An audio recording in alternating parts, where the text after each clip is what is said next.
Assalamualaikum warahmatullahi wabarakatuh. Wilujeng patepang Dewi sareng Mang Augustin. Palamitra anu dipihormat dina denget ayeuna simkuring Mang Augustin masih medar dongeng dina carios Si Geot, Yasana, Kang Heri Supriyadi. Pihatur reubu nuhun oge ka asadayana anu parantos berkontribusi like, komen, subscribe sareng share channel Dongeng Mang Augustin. Nyangga keun carios nyambung, mugi tiasa ngahibur, nyandak pelajaran, oge nyandak mangpaat saseurna. Kirang langkungna disuhun keun karidoan tur tiasa jembar manah ngahapunten sagala rupi kalepatan tur kakirangan. Mugia janten panghibur kana kalbu pangbeberah kana manah. Sareng mugia katampi ku sadaya kadang wargi, sok sanaos sieu carios Sunda Buhun. Mangga nyangga keun.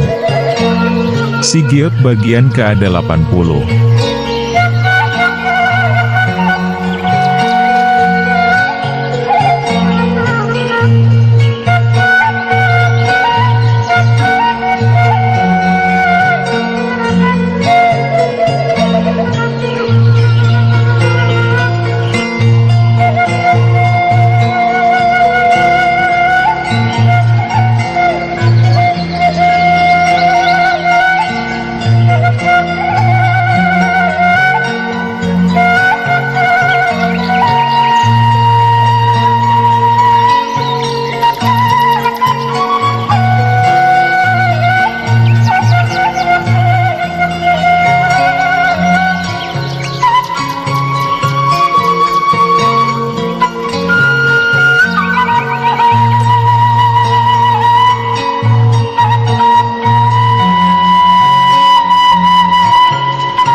Sanggeus lumayan lila surawak surup di awang-awang, antukna maah si rongeng nyirorot di sisi lembur pamegaran.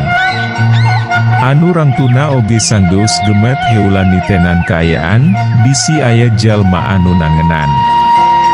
Opat cahya beureum pipilueun turun, sarta anu saterusna maah juug jeeg Dewi jadi wujud ti wulung sugih jeung nu sejena. Geus rek nyedek ka burit harita teh. Juut nyidangding tina tonggong kuda. Jungwi maneh maah mulang Dewi, teu kudu ngadagoan, ceuk nyidangding ka si ronggeng. Sanggeus ngajerehem heula teh. Harita keneh oge si ronggeng maah langsung ngagarapak, sarta hiber ninggal keun eta patempatan. Red, nyidangding ka aki wulung sugi, anu direretna maah tibang unduk. Burinyai, jelek. Ki wulung sugih robah dangdanan, kalayan pakaian anu guyub jeung kalolobaanana warga dina jaman harita. Red, ki wulung sugih kana pangpung nu gogoletakan. Gancang dirongkong, sarta dipiteskeun jadi dua. Nu hiji, dibikeun ka anyi dangding, ari anu hiji Dewi maah dijadikeun iteu ku manehna. Siga kalolobaanana aki-aki jeung nini-nini, geus kitu maah nyi dangding jeung ki wulung sugih nalik reuh kundang iteu, arasup ka api lemburan. Ari si pancung jeung dua baladna maah, sajeroning nutur keun ti tukang teh angger bae dina wujud aslina, da puguh oge henteu nepi ka anembong keun jirimna, moal katarempoeun ku kalolobaanana bangsa manusa. Sajeroning lumampahna, Nyi Dangding maah teu fungsi tatanya heula perkara imahna Kang Irman, da puguh oge geus apaleun pisan lebah-lebahna. Dina waktu anu teu pati lila, antukna maah Nyi Dangding saparakanca teu burung anjog ka hareupeun buruan imahna Kang Irman. Bareng serok teh, kasampak Kang Irman sakulawarga maah keur nunuhuan semurengkuh di tepas imah. Mangsa sabaraha inohong lembur rek marulang ti imahna. Badi ka amarana, Aki, Nini, tanya salah seorang inohong lembur, mangsa pasang grok sang geusna keluar ti palataran buruan. Hah? Nyi Dangding api-api kurang denge. Badi ke amarana, tanya warga anu samemehna nanya, bari jeung rada ditarik keun ngomongna. Lain randa, pamajikan aki yeumaah, celeng keungna ki wulung sugih semu nyorongot, kalayan sarua api-api siga anu geus kurang deenge. Ingah. Badi ke amarana. Siga nu jengkel, antukna maah eta warga teh nepi ka anompok keun diwirna kana ceuli ki wulung sugih. Oh, rek ka batu ampar aki maah. Atuh jauh. Wah, make jo ngaya angin puyuh sagala. Astagfirullah, jik-jik kana angin puyuh. Hahaha, hayu, lah, buru bisi akhir manten waktu asyar, celeng keungna warga anu sejena. Sajeroning pating laleosna, warga maah bari jeung teu euroun pating serenge, aya oge nepi ka aku kulutus. Atuh Kang Irman jeung nyiis katut nu jadi kolotna oge, siga anu teu bisa nyumput keun seurina, datayona mah asa kagugu. Aki. Nini, kadieu, cai-cai heula, jorokna nyiis bari gugupai, sarta dibarengan ku pepeta. Dapugu oge imah eta pisan anu jadi tujuanana, barang dia kuku nyiis teh gura-giru bae Nyi Dangding jeung ki wulung sugih maah nyalampaurken.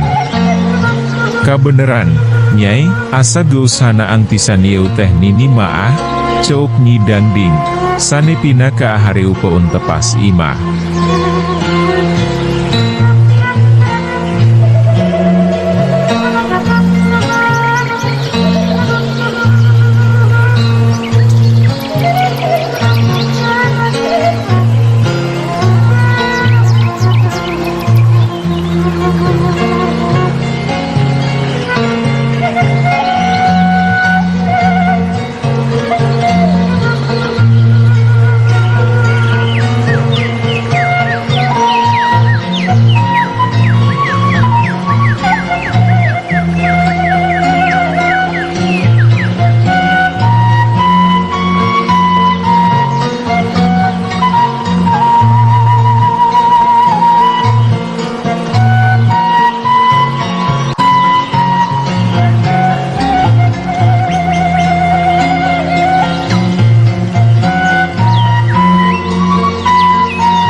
Ia patuka dari heula. Mang aput umaku bari pepeta, anu maksudna maah nita haranjat tepas ka tepas imah. Sina dijarero wisakalian, karunya, celeng keungna ema aci. Muhun atuh. Aki. Nini, urang dilebetui, nya. Nyai Srutret sarta teuwela dibarengan ku pepeta ka anu diajak nyaritana. Nyi Dangding jeung ki wulung sugih gancang arungguk siga nu bunga. Ari ema aci jeung salakina maah teu milu arasuk dewi, da pajar teh aya perlu heula ka imahna. Sanepina ka apa tengahan, gek, Nyi Dangding jeung ki wulung sugih dina amparan samak pandan, disanghar upan ku Kang Iraman. Ari nyiis maah gura-giru bae ngoloyor ka arohangan dapur, sarta teu kungsi lila oge geus ngurunyum dewi. Song, munda wadah cai nu dibawana, teu tinggaloun jeung lalauhna saya aya. Ditarima keunku Nini, nya, geulis, ceuk Nyi Dangding, sajeroning ngarongkong bekong wadah cai. Mohon mangga, Nini, tah, sakantenan sareng wajibna. Leguk, geus kitu maah ngidangding jeung Ki Wulung sugih maraseuhan ti corona, kalayan katembongna siga anu narimat pisan. Ari si pancung jeung dua baladna maah boro-boro disuguhan, ditanya oge henteu, da bubuhan teu katempoeun. Badi ka batuampar aki teh, tanya Kang Iraman, kalayan ngomongna anu rada ditarikeun. Ah, lain ngahaja nepungan anjeun wi kaula maah, tembal Ki Wulung sugih. Har, kumaha maksana ieu teh? Ari tadi, sorna bade ka batuampar. Kang Irman rada kurang kerung niu teup semahna. Biasawi ngomongna teu kudu jujur wokan, da alus keneh pandingi kaula maah.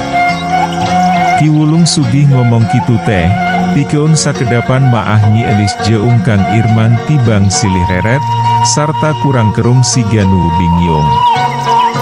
Ngan ukur api-api ari tadi maah, sangkan warga teu loba tatanya. Ayahnya, ari anjeun dua anca narapal ka jalmi nu ieu.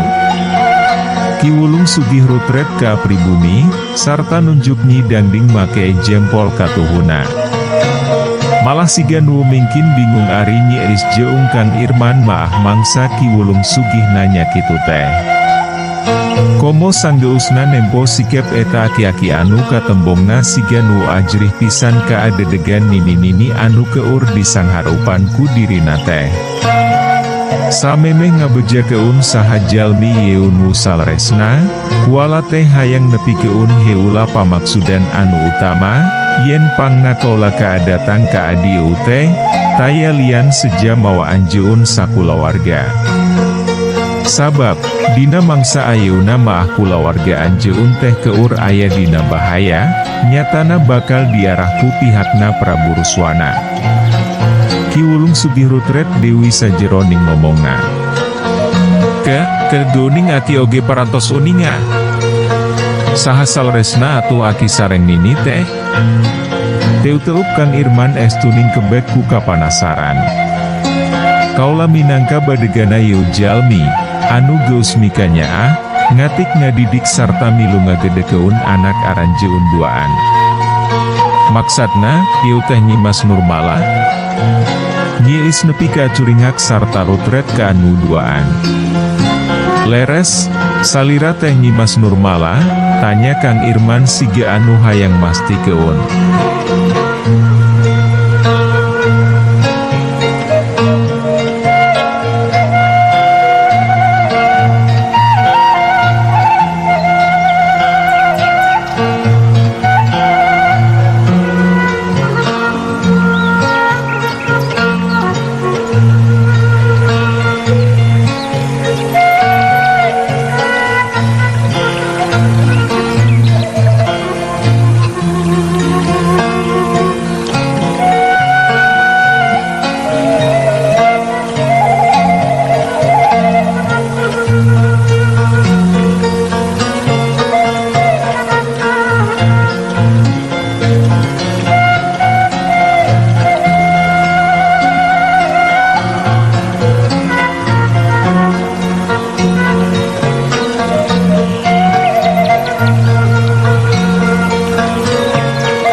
Dangding tibang ungguk di barung imut, sarta rutreet ka Anyi Elis jeung ka Kang Irman.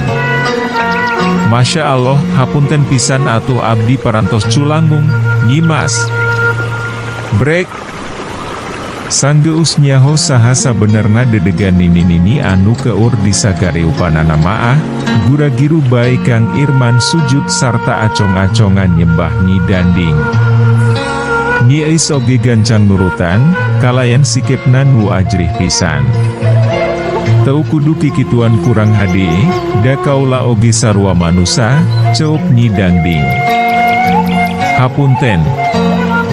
Mangsa geus cengkat tina sujudna, Kang Irman maah nepi ka semurungah ringeuh sarta teu kebat nyaritana, sabab di gigireun Nyi Dangding teh, Ki Wulung Sugih maah ujuk-ujuk geus eweuh dina tempatna. Heu, teu kudu heran, da eta meah lain bangsa manusa. Nyi Dangding siga nuwuh langsung surti. Sanes bangsa manusa. Nyi Elis nepi ka bengong. Enya, eta babaturan kaula maah, ti bangsa jin. Disebut babaturan ku Nyi Dangding teh, paroman Ki Wulung Sugih maah siga nu bungahaun pisan. Enya, leungit tina tetempoan Nyi Elis jeung Kang Irman wungkul tayohan maah Ki Wulung Sugih teh, da ari sabenerna maah ti tadi oge masih keneh cimek blek dina tempat diukna, ngarendeng jeung si Pancung Katut dua baladna. Gancang bejane mah jeung bapa. Kang Irman ngaret ka anu jadi pamajikanana. Teu diengke-engke Dewi, sanggeus nyembah heula ka Nyi Dangding maah gura-giru bae Nyi Elis ngaleos muru imah kolotna. Hatur nuhun pisan parantos kersangatik sareng ngadidik pun anak, Nyi Mas. Kang Irman ngamimitian Dewi muka wangkongan. Enya. Tapi hampura, kaula teh kungsi misah keun Jang Irman jeung nu jadi anak. Teu kedah disabit-sabit Dewi perkawis eta maah, Nyi Mas, daku abdi oge parantos dihapunten pisan.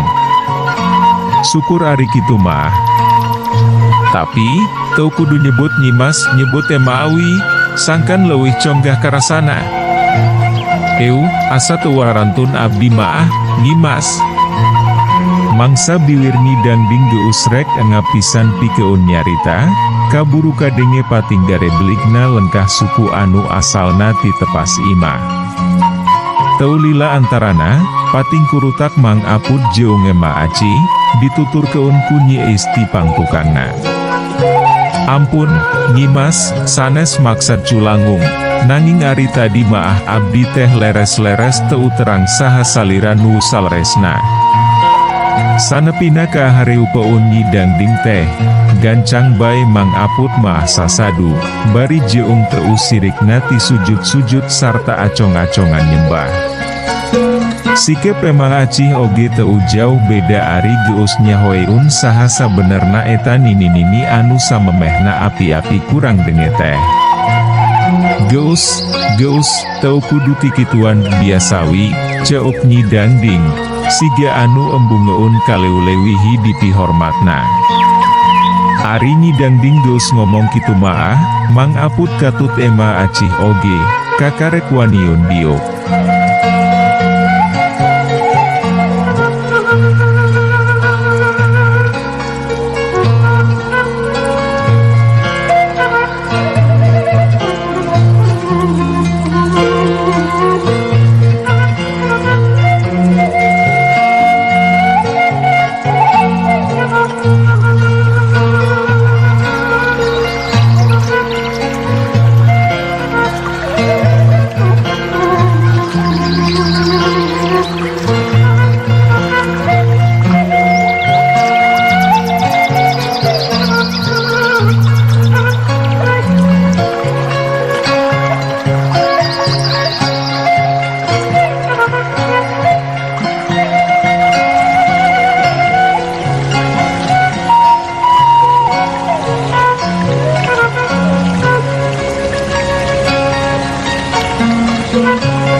Siga anu cikeneh ditepikeun ka Jang Irman, leuwih ti heula, kaula teh rek menta dihampura.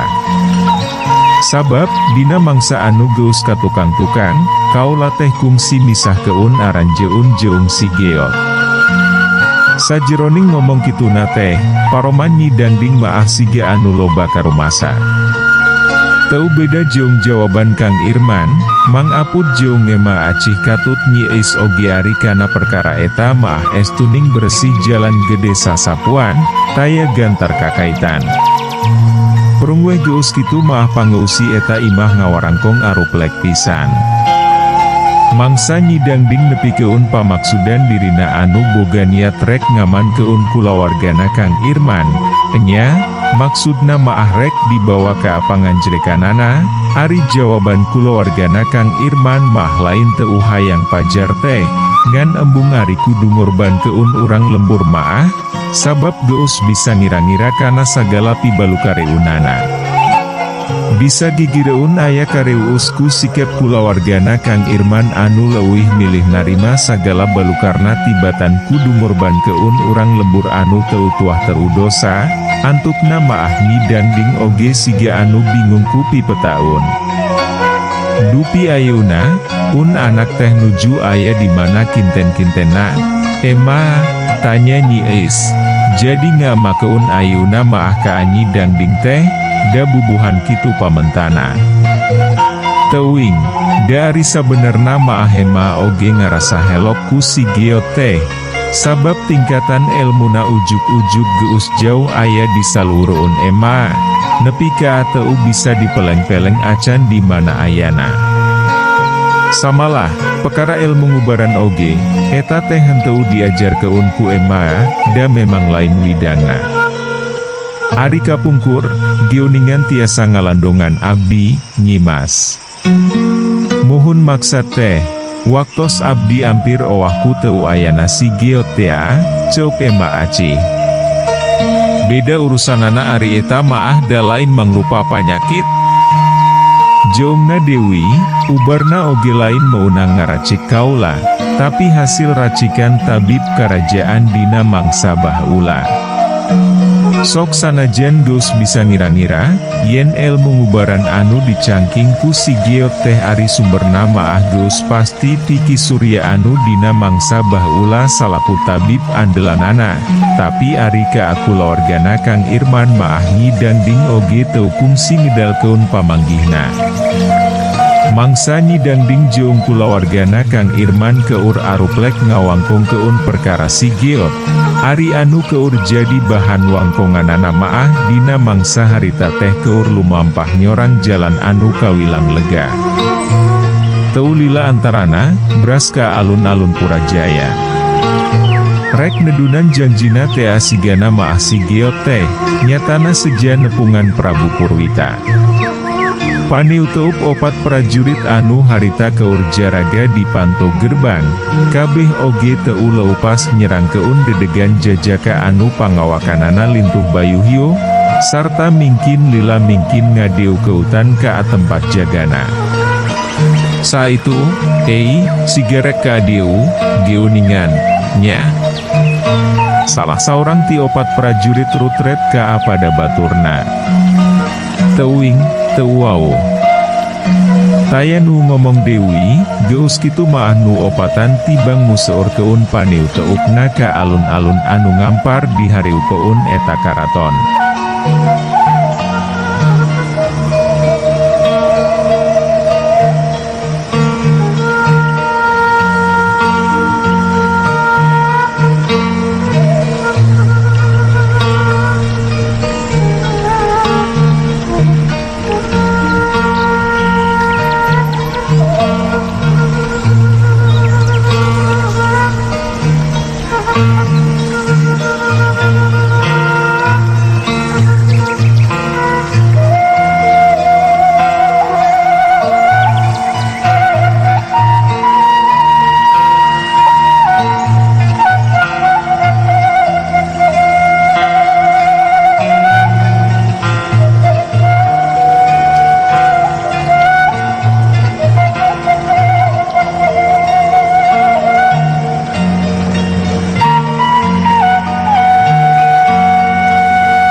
Sampurasun. Sigiot Guragiru uluk salam sanggeusna aya di hareupeun opat prajurit anu keur jaraga, kalayan sikep awak anu rengku, cirining pohara pisan miajrihna. Rampes. Saha maneh jeung mawa pamaksudan naon, deuih, tembal salah seorang prajurit, kalayan ditungtungan ku pananya. Wasta abdi emaha Geot. Dongkap ka adieu, seja nepangan Kanjeng Prabu Purwita. Geot, leres salira teh Jang Geot, eta prajurit nepi ka acuring hak, sarta dumadakan make basahadee dina sajeroning ngomongna. Si Geot tiba ngunggeuk, kalayan sikep awakna anu teu welah rengku. Masya Allah, kalintang diantos-antos pisan kasumpingan salira teh ku Kanjeng Prabu Maah. Hayu atuh, ku abdi dijajab keun. Hatur nuhun. Sanggeus amitan ka prajurit anu sejena, Guragiru bae si Geot Maah nutur keun saurang prajurit anu rek ngajajab keun dirina. Turunan menak sigana Maah Jang Geot teh, da asa beda geuningan ari nempo tina sikep jeung tina cara ngomong Maah, ceuk salah seorang prajurit ka dua balatna, sanggeus si Geot raja jauh ninggal keun dirina. Heu, basa jeung tatakramana oge sakitu hadena. Asa langsung satuju kuring Maah lamun Jang Geot dikawin keun ka Anyi Mas Putri teh. Sarua, kuring oge satuju pisan. Ngan eta wingaran namani Geot. Ah, ngaran landihan paling oge. Enya, da asa piraku aya kolot mere ngaran anu samodel kitu. Kitu galecokna tilu prajurit anu keur jaraga, ngarasa kata jiku sikep si Geot anu pinuh ku tata krama. Ari si Geot jeung saurang prajurit anu nganteur keunana, kebat bae arasup ka wangunan karaton, seja muru rohangan utama.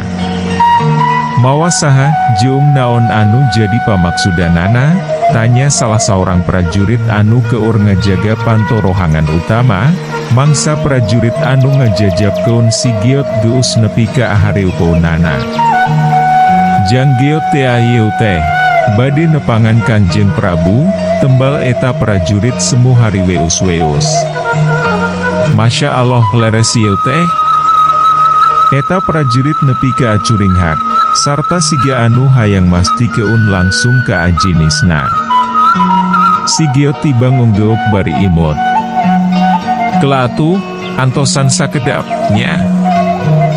Geus kitu mah Guragiru bae eta prajurit asup ka rohangan utama. Bareng srok teh, kasampak Prabu Purwita keur aruplek jeung Ki Patih katut puluhan abdi dalemna. Daria pisan ka tembongna teh, siga keur ngayakeun musawala anu kacida pentingna. Aya naon? Tanya Prabu Purwita, mangsa eta prajurit ngadiuhus ka adirina. Ampun, Kanjeng Prabu, aya jalmi anu palai tepang sareng salira. Saha? Jang Geot ya. Jang Geot? Buru bawa ka dieu. Prabu Purwita nepi ka pohara pisan curing hakna. Geus kitu mah Guragiru bae eta prajurit ninggal keun rajana. Ari Purwita, sajeroning ngadagoanana teh siga anu geus teu sabar pisan, nepi ka gancang nangtung sarta semu ule ugugan, museur keun paneu teupna ka palebah panto utama eta rohangan. Waktosna seep. Caak hanca. Urang simpen di handeuleum sieum paragi nyokot ninggal keun, enjing urang sampeur deui, hapunten palamitra kanggo nyumangetken sim kuring, Mang Augustin ngadongeng teh, nuhun keun di subscribe, di like sareng di komen, atanapi di share manawi masih aya keneh nu resepeun kana dongeng, supados teu kakantun carios salajeungna. Mangga permios. Ka anu garulis karasep anu hoyong carita kisah kasih dinamika romantis remaja. Mangga dangu keun carios nyambung bentang pasantren. Nuto sarpuh gengadangu carios ieu maah bakal kabawa asa ngora dewi. Kangge nu resep cerita silat. Mangga danggukeun Amjar lawan Raja Bangsat sareng rawarontek di channel YouTube Mang Augustin.